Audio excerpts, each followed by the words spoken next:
but overall, just kind of going over the the main ways on how we're doing a patient assessment for a stroke case, right? So we know that there's two different types of stroke, and whether you have ischemic stroke, hemorrhagic stroke, and obviously the treatments for those are both fairly fairly different.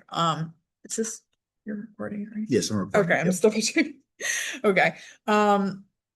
So one of the first things that we kind of do when you get a case is look at um all the different like inclusion and exclusion criteria. So one of the first ones that we talk about is hemodynamic stability, and one of the main limiting factors for this is blood pressure. So when I say blood pressure, specifically talking about like ischemic stroke, there should kind of be a number that immediately pops into your brain as like a maximum blood pressure when we're determining whether a patient is a candidate for TPI. So does anybody remember what that blood pressure is? 185 over 110. Yep. Yep. And then we also have those other consider that there's also still lab values that we're talking about for our non-TPA candidates as well. So obviously it's a much higher value. It's the blood pressure is less than 220 over 120 instead of the 185 over 110. So as you're going through, just kind of I always like to write a little list kind of like on my paper of the different factors that we're talking about. So looking at blood pressure and determining, can we even be using this medication to start? Like, don't just rush in and say, oh, well, I'm going to give this because it's an ischemic stroke. Like, consider every little option, or that may be a limiting factor in the case, if that makes sense.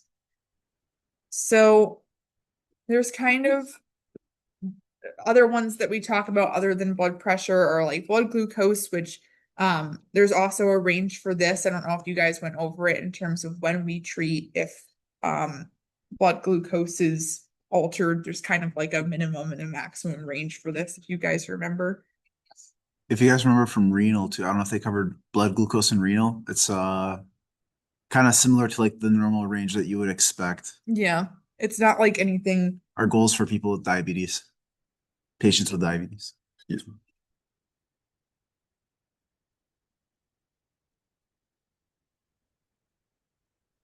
Any guesses? If not, it's okay. I tell you. Take a swing. A1C less than 7. It's Six? more based on like the Oh, actual glucose level rather than A1C, right? Because A1C is like over a 3 month period. So if you have something that's more of a acute condition, it may not be like accurate or representing that. So it would more likely be between 60 and 180. So that's kind of our range for that, which is important to look at, in addition to your blood pressure values. And we also want to look at how our patients presenting, right? So did you guys talk about be fast?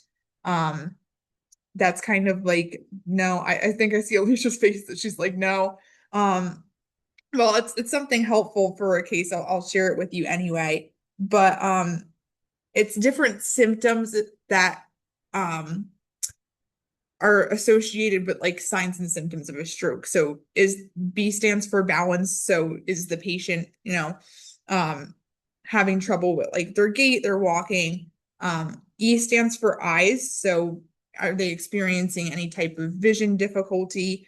Um, F stands for facial drooping. So typically you'll see on one side like um facial drooping in those that are having a stroke. A stands for arms. So like one of the tests, like they hold their both of their arms out and then you ask them to hold both of them out straight and then one will kind of be off a little bit. And then S stands for speech. And speech has to do if they're just having difficulty expressing, communicating, any type of slurred speech, that would fall under that category as well. So in a patient case, you can kind of use Be Fast to remember those different symptoms and help us figure out if a stroke is actually happening or not. And the T stands for time, which I'm going to go over in a second here. So hang with me because I do have a question on that for you guys. But it really has to do with making sure that your treatment is given within a certain time period. In addition to that, we also have different symptoms that we want to look out for, like dysphagia. Is our patient having trouble, swallowing? Are there any signs of bleeding? Which, especially if you have somebody that's on something like they're already on something like aspirin or on a DOAC, it's definitely something that we want to consider and may guide our future therapy depending on when they took their last dose. So these are just different things to consider before going into a case that can help when differentiating what treatment option may be best for the patient. Does that make sense? Any questions so far? Okay. So this is what I was talking about in terms of timing. We have a little like fill in the blank timing. We'll start with the first one. So door to needle time is no more than how many minutes? 120. Or like he said 90, but then it was like absolute 120. And so I was like a little confused. So I think you're talking about PCI. yeah. Yeah. Okay. Oh my that is God. right for PCI, 4.5 but hours. You're right. My brain is in last week. Never mind. it's all good. Don't forget that info. Yeah. That's good. But this one is 60 minutes. Okay, so door to needle time is no more than 60 minutes. Thrombolytics must be administered within how many hours of symptom onset? Wait, hang on. What do you mean by needle time? So this is the time that like the patient gets to the hospital by the time they get like the tenecteplase or alteplase in their body. That's the door to Got needle it. time. Yeah. Yep. Okay. Yep. Yep. Okay. Okay. Does that make sense? I think so. Cool. Because then the next one is, Based on symptom onset. yeah. Okay. And that's the 4.5 hours. Yeah. Yep. Okay. Okay. Okay. It's mostly like location wise, right? Because like think about it, right? So like when we've received the patient in the hospital, they've been having those symptoms for longer than they've been in the hospital. Right. So like if I'm having dinner with my dad and I see that he's having a stroke, I call 911. By the time 911 gets there and they get to the hospital, it could have been already 45 minutes or something like that. Right. So that's like why there's two different times. Good. Plus 4.5 hours. Yeah. So for this one, thrombolytics must be administered within it's 4.5 hours of symptom onset for that one. So just keep in mind that there's two separate times that we have. Okay. Then last one, before starting antiplatelets or anticoagulation, you must wait how long after administering a fibrinolytic?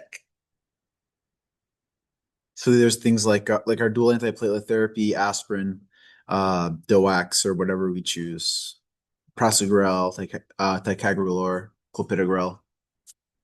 Is it like 24, 48 hours? 24 hour. Yep, 24 hours. Yep. 24. Yep. Another thing that I want to just kind of emphasize is secondary prevention therapeutics. So in addition to these drugs, we're also looking at their current medications, and there's kind of like four main categories that we talk about in terms of drug classes that can be helpful for patients to either stay on maintenance, or if they're already on it, making sure that they're at the right dose after they've had a stroke. So the first one is our antiplatelets, right? Which makes sense, and that's something that we've already been talking about, in addition to your anticoagulation therapies, right? So we already mentioned that before starting the antiplatelets or anticoagulation, like we have to wait that certain amount of time afterwards. So it makes sense that those two are included. The third one is going to be like blood pressure management, right? So we may see in terms of the fact that it's also a risk factor for stroke that these patients may be hypertensive, right? Which makes sense in terms of the actual pathophysiology of stroke, which we've been kind of discussing. We discussed last time with like all of our ASCVD factors. I'm really honing in on that because it's still applying here. But we also want to make sure blood pressure is managed. And then lastly is cholesterol management. So we'll see. I kind of have a case that we'll go over, but one of the things that we'll talk about is even if you have somebody and they're like on a statin therapy, or if they're not on a statin therapy, that's something that we want to make sure that you're adding after the stroke due to the increased risk, right? So keep in mind that we do have secondary prevention therapeutics in addition that we also want to be adding on instead of just telling the patient, okay, we gave you this treatment, now you're going to go home and we're not going to do anything for secondary prevention. So keep in mind those 4 different classes: the antiplatelets, anticoagulation, the cholesterol management, and blood pressure management. Okay, so here's our patient case. We have Serena. You guys know Serena. She did give me, she actually requested to be used in this. Okay, so she was like, I want to have the stroke. I was like, okay. Serena Cabral is having a stroke. She says, I can't move my right arm and my speech feels slurred. A 68-year-old, it was originally Jacob in here, so I'm so sorry, female, presents to the ED 1 hour after sudden onset of right-sided weakness and difficulty speaking. Symptoms began while watching TV. No trauma, no known drug allergies, past medical history of diabetes, hypertension, and dyslipidemia. After asking about social history, we document that she smokes about 10 to 20 cigarettes per day and has been struggling to remain active due to a busy work schedule. So we have the vitals given, right? We have blood pressure, we have heart rate, respiratory rate, oxygen sats. We have the labs given with our glucose of 140. How do we feel about that glucose, right? Our range was 60 to 180, so good. Current home medications include metformin, lisinopril, and atorvastatin 40. So is this patient a candidate for thrombolytic therapy? And then if yes, what are we going to recommend first?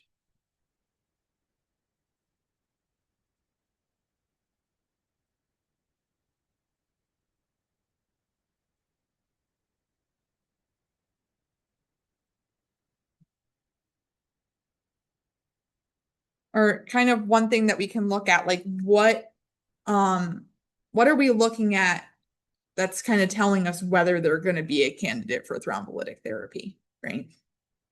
Kind of like think back to the first parameter that I talked about.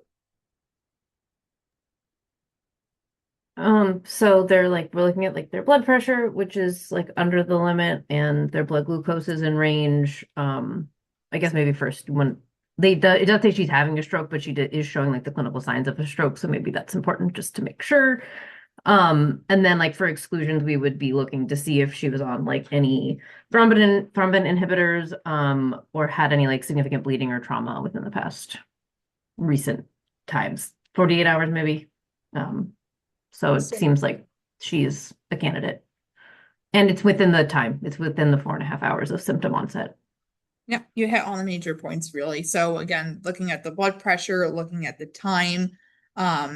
We also want, I didn't give like a CT here or anything, but we're assuming that it's ischemic for this case. But in on an actual exam, that may be something where it would be in labs, and definitely something to double check first, right? Or if they give you like an actual CT scan, like making sure that it's, I don't know if you guys went over it, like versus like the differences Yeah. in CT. Did you guys get CTs in your slides?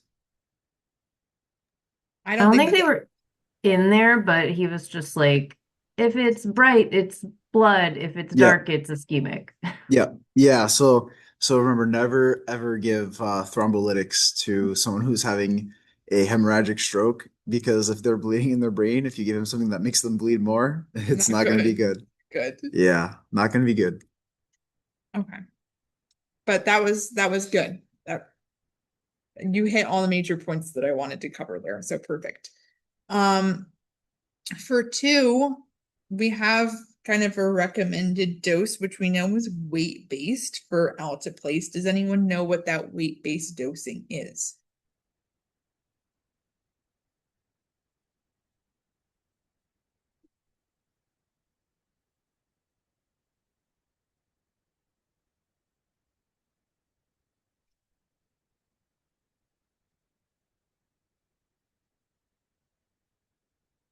I know at least we had Dr. McMath that taught us this and he really like focused in on knowing dosing. I don't know who taught you. You'll definitely need to know dosing for Yeah. these two meds. Isn't it Yeah. 0.9 milligrams per kilogram? Yep. For which one? Ooh, alteplase. Yep. Yep. Mhm. And what about for tenecteplase?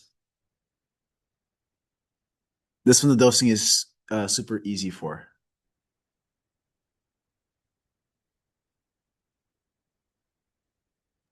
It's like 0.25, Yep. I Yeah. think. And then what's the maximum? 25. Yeah, very good. Yep. Yep, perfect. It's just important to know. I mean, hey, we had a stroke thing today and it comes up in this year too. So Yeah. just remember Yep. those values. It'll come in handy. We already kind of went over this, so I don't want to be like too repetitive on here, but we can kind of go over maybe one that you see, what's a secondary prevention measure kind of based on maybe their vitals, based on their current home medications that we may want to adjust, other than a thrombolytic therapy. Does anybody see anything that's jumping out at them?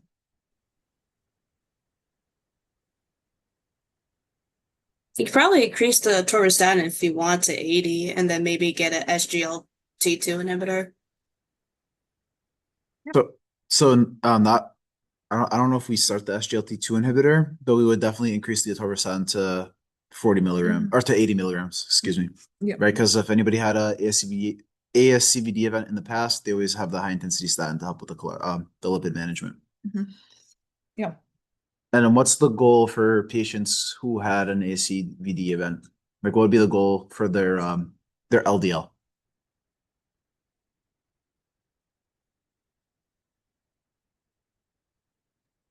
I think it's a 50% reduction and or less than 70. Mhm. I don't remember if it's 70 or 55 because I remember like high risk is 55. Let me just double I check. thought it was 65. I thought it was 65, yeah. Let me just Oh. double check to make sure. We definitely learned 70 or 55. I know the guidelines also changed between us and you guys, so Yeah.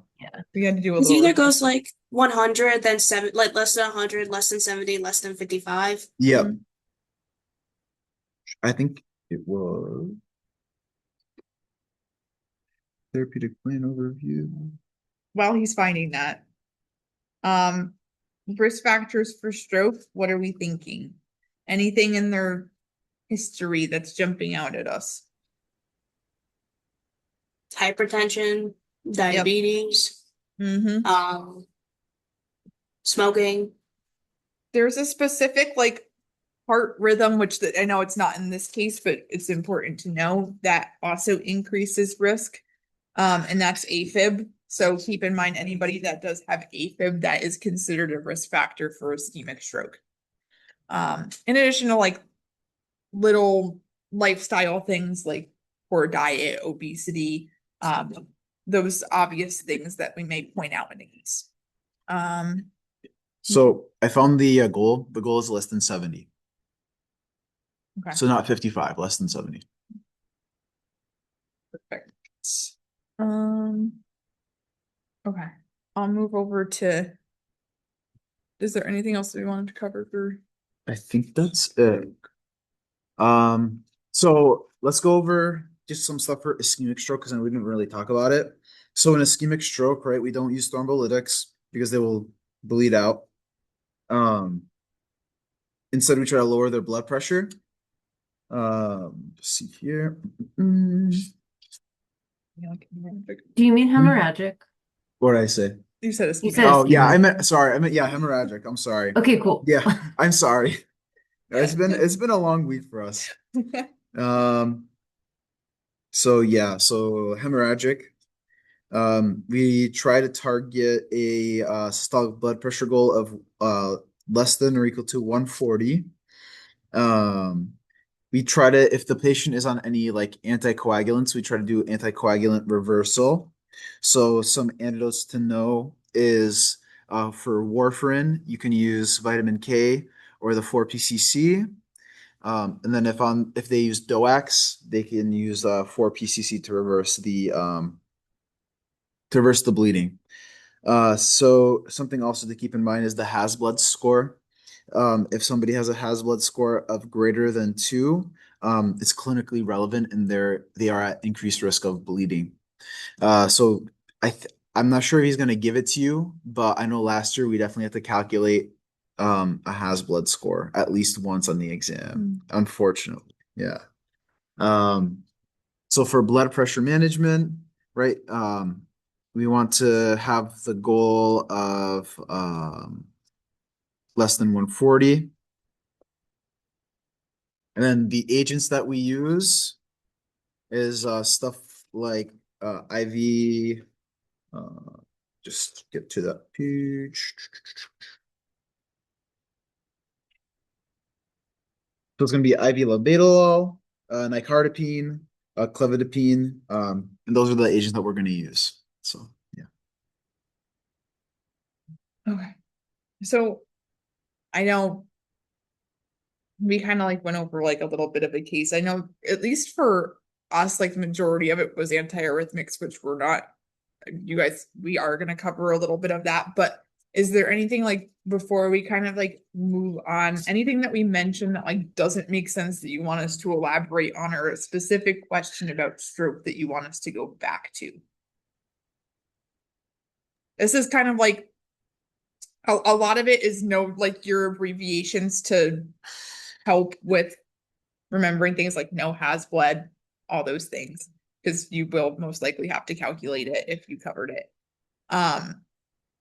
And just like knowing the different timelines and when therapy is indicated and then when it's not, and kind of go through different scenarios of if it's not, then what are we doing for the patient? So kind of in your mind go through each one of those scenarios, but otherwise there really isn't much like fluctuation from that, because when you're treating stroke, this is what we do in terms of secondary prevention, and then also primarily how we're treating it as well. There isn't like too much there aren't too many changes in how you're treating it.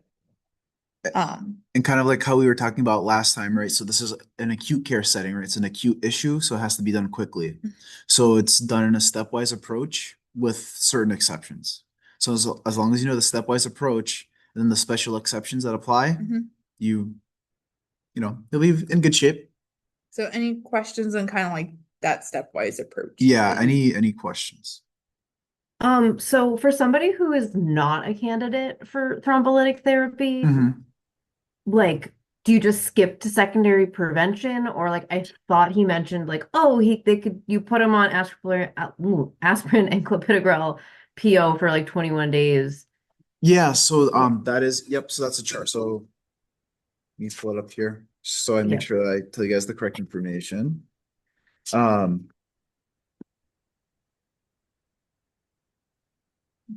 Yeah, so do antiplatelet therapy and stroke. So you can use aspirin, clopidogrel, clopidogrel, or even ticagrelor with aspirin. Those are just like in your slides, and you just got to remember those and the dosing for it. Something that's important to remember as well is that post-stroke as well, patients do get started on doing antiplatelet therapy.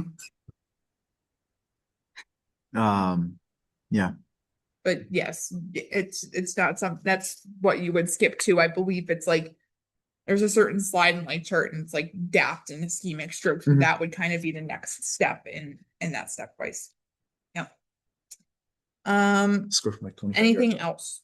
Huh? Score from like 25 yards Before out. I take this down and share up the second PowerPoint that we have. Okay, if anything comes up and you need us to go back, let us know. I'm gonna get out of this. The next slide is going to be on the antiarrhythmics. So I think you guys only had like 1 day of it or something like that. So if there's like, it might be completely like new information, just like take everything with a grain of salt and like just try to absorb as much as you can. And then just like once you take the lectures, just try to like come back and rewatch it and see if it makes more sense to you. And it'll be like in the recording for you guys. So. Yeah, for sure. But you guys will be one step ahead of the game now. Yeah. Okay. All right. So, clinical blueprint for arithmetics or arithmetics. High yield diagnostic and pharmacological reference guides. We're going to focus on AFib and ventricular arrhythmias, Vaughan Williams classification, drug toxicities, and clinical algorithms. So here's just some stuff to look at, right? So if there is an arrhythmia in sinoatrial nodes, you're going to have that this kind of shape for the shape for the kind of wave, and then this is going to be for atrial, this little quick peak, and then dropping off like that. So like on an exam, they're going to ask you like, is it sinoatrial or is it like the node cells or is it myocytes? And you're going to have to be able to tell like the difference. And the big reason why you need to know the difference is because that affects which class of medications you use. So the sinoatrial nodes, you're going to use the class 2 or 4, and then the atrial, you're going to use class 1 and 2, or 1 and 3. Okay, so just like be aware that when you learn about this, you are going to be expected to know like the differences between these shapes, you know. So just like keep it in mind. Again, you haven't learned it yet, but just put it up there for now. Yeah.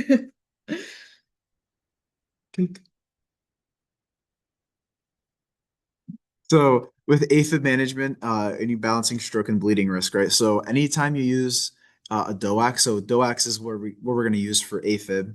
Something that's important to calculate is the CHA2DS2-VASc score, and this is just like the different risk factors that patients have for bleeding, right? So we want to make sure that we're balancing that risk between stroke and bleeding. Because yes, we might be preventing the patient from having a stroke, but if they also are bleeding internally, it's kind of like, we're not doing the patient any good. So DOACs are preferred agent in most patients, but there is an exclusion to moderate to severe mitral valve stenosis or mechanical heart valve, where warfarin is mandatory.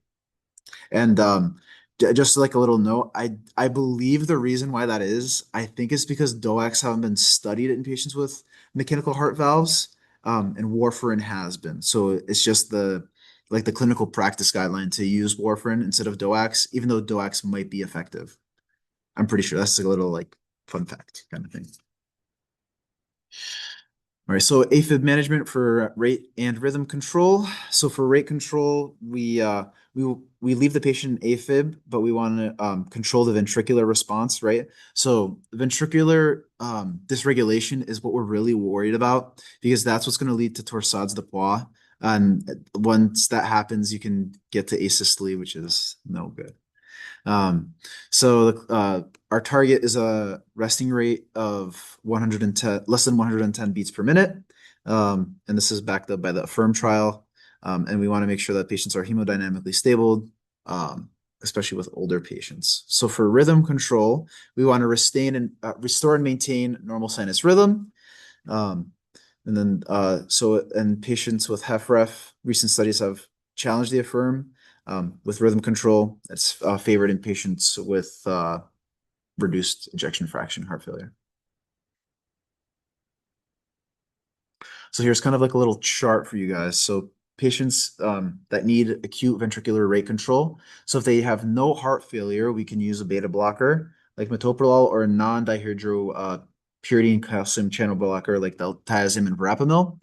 So the way that I like to remember this is that I don't know if you guys have had a Dr. Hong for this information, or if you guys will. So right here, the non-dihydropyridine, right? So if they don't have heart failure, right?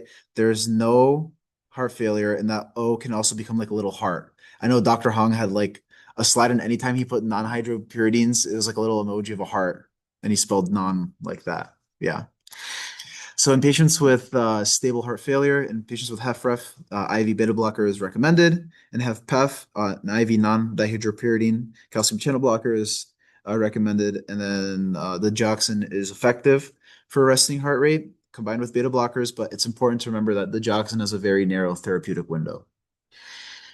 In critically ill and decompensated heart failure, IV beta blockers and non-dihydropyridines are not recommended. Instead, we use a drug called amiodarone or digoxin to control the ventricular rate. Do you guys know what? I don't know if you guys have gone over this or not, But there is one side effect from amiodarone that's very like the big warning for amiodarone.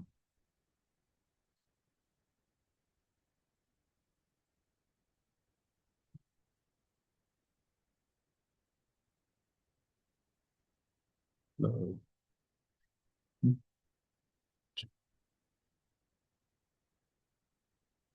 Is there any guesses?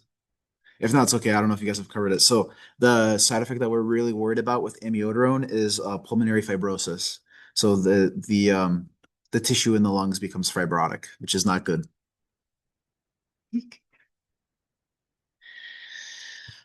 All right. So this is just kind of like another thing for rhythm control. So first time we use the phetalide, dronedarone, flecainide, propafenone, and sotalol, with the second line being amiodarone, and then all the other drugs that are here as well.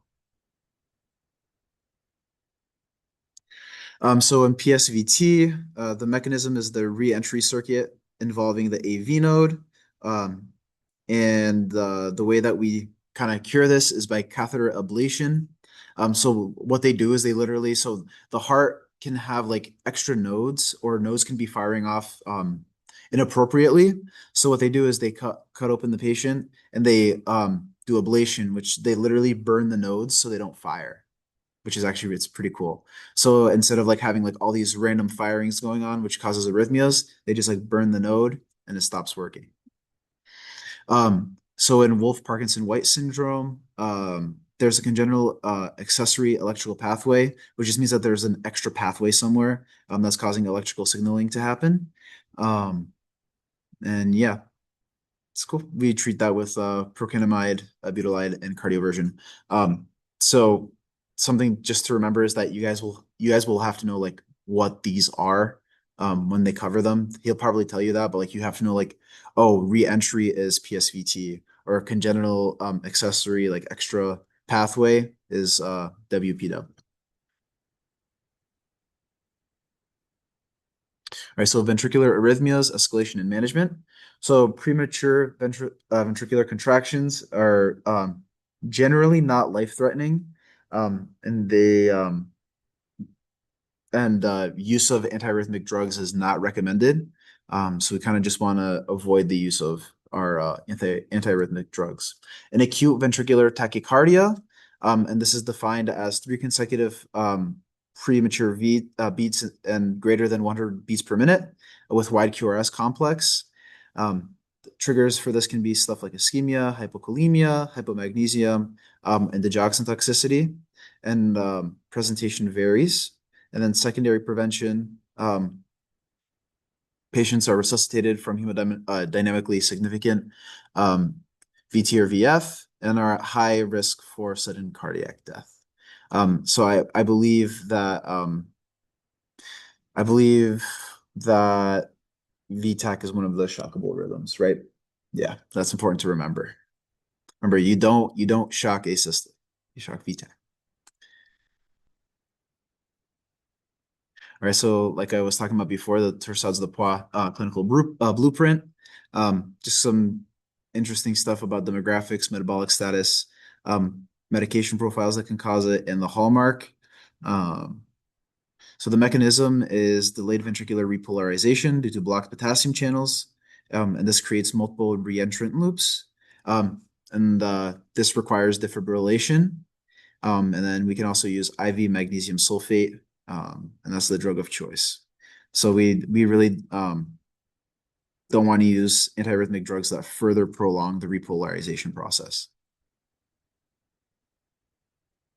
And you'll notice that a lot of the antiarrhythmic drugs have like a risk of Torsades de Poix because they do that. They increase the depolarization. All right, so let's just match the kind of like what's going on with the treatment, right? So we need rate control for this first one. I think they'll go over with you how to like calculate the rate. So like this one's going to be AFib, I believe. The bottom one's going to be A flutter. So yeah.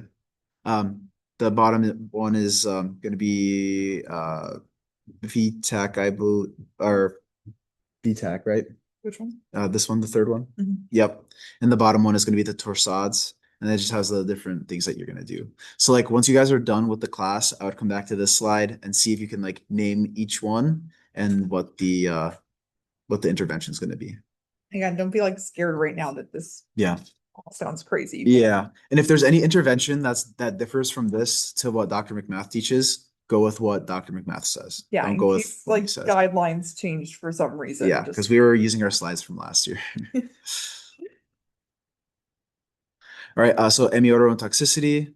So right, remember the big thing is the pulmonary fibrosis. That's really what we're looking out for. So amiodarone is a class 3 agent. It blocks sodium, potassium, and calcium channels. When you guys go through this, it's very important to see what class each agent is. There's going to be like at least like 2 or 3 questions, and it's going to be like, what class is this drug? What class is this drug? If a drug is in this class, what is it going to block? So just keep that in mind. And then here's just some stuff about like dosing for DOACs. Make sure you keep in mind the renal dosing adjustments for apixaban and rivaroxaban and everything. And then remember that digoxin has a narrow therapeutic window. And then here are just some other stuff. So this pill in pocket, this will be a question on the exam. Answer is going to be flecainide. And I know that because I got this question wrong on the exam, even though he literally said, this is definitely one question on the exam. I forgot it when I got to the exam. So this will be a question, this pill in pocket. If there's one thing you remember right now, just like remember Yeah. pill in pocket. No, flecainide is the pill in pocket. So like the reason why it's called pill in pocket is because this is what patients get prescribed if they like start feeling like an irregular heart rhythm, because like patients will feel it. It'll be uncomfortable. This is what they use to kind of like they'll like keep it like kind of like nitroglycerin and use it like kind of like that. But it's like a regular pill you just swallow.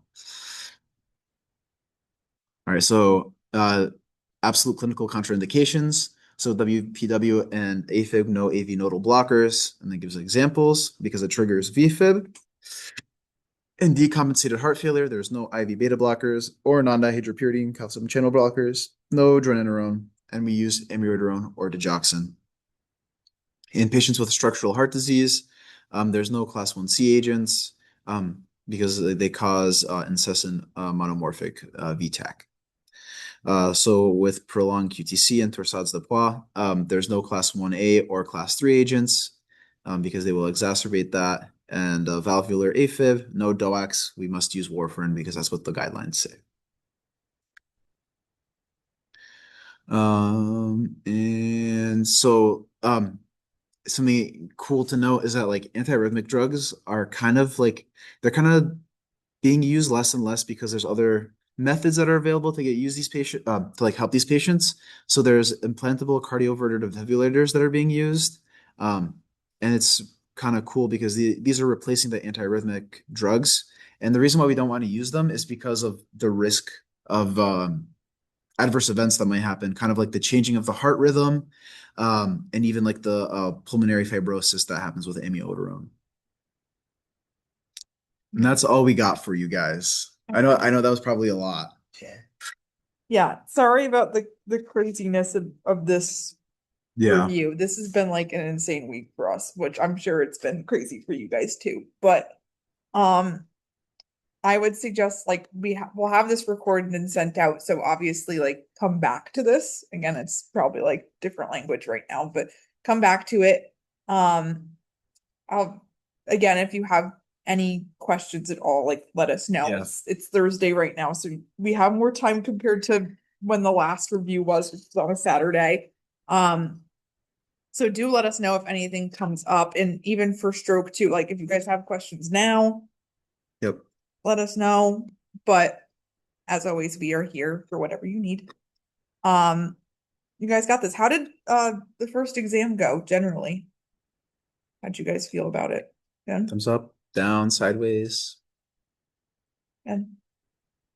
Thumbs up. Cool. Good. All right. So this one is a little bit of a shorter review session again, which I apologize for. But again, if you guys have any questions, please let us know. And for those that are going to formal tomorrow, we will see you then. See you guys then. Alicia, are you going? I am actually gonna be there. Yeah. Nice. Oh, so exciting. Okay, I know, cool. I'm like driving down from Vermont and doing one of my classes in the car. Oh, Nice, nice. Cool. nice. Cool. Yeah, it'll Right, be really guys. fun. I'm excited to see people in person, Yes, yes. Excited. Exciting. not just in a square. But thanks, guys. Yeah. All right, cool. Thank you. All right. Any other questions before we go? No? All right. We'll see you guys soon. Take care.